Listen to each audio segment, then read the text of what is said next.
It's been open for 142 years, but that time has come to an end. The Indiana Soldiers and Sailors Children's Home in Knightstown officially closed last month. News Channel 15's Chris Hopper joins us now to tell us what that means for the 90 remaining students. Well, Heather, 6 of those students are from right here in Northeast Indiana. Those students will be transitioned back into the community, but they will no longer have that wall of protection some of them desperately need. It has a rich history. It's a big part of Indiana. In 1867, the home became known as the Soldiers and Sailors Orphanage.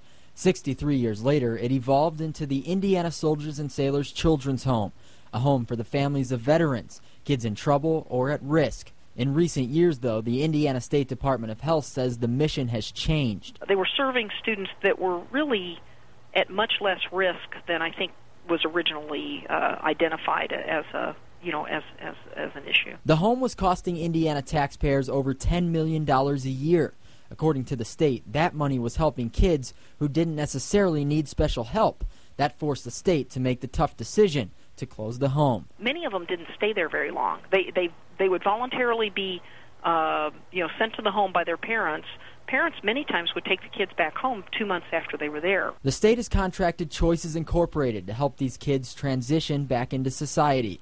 Students can get free counseling and mentoring as needed. Just listen to the families' needs and concerns and help them develop a plan of care. Me and Steve Walker, we're sort of all styling. In 1969, 11-year-old Glenn Norman was sent to Knightstown from his home in Wells County. I was scared.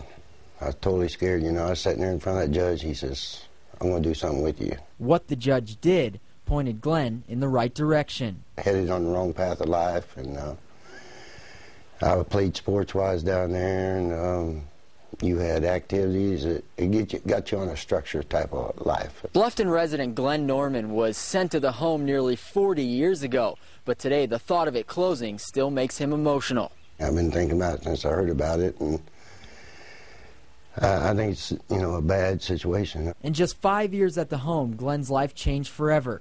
He hopes closing the home won't take that chance away from someone else. Well, you see where I'm sitting at now. I wouldn't have it.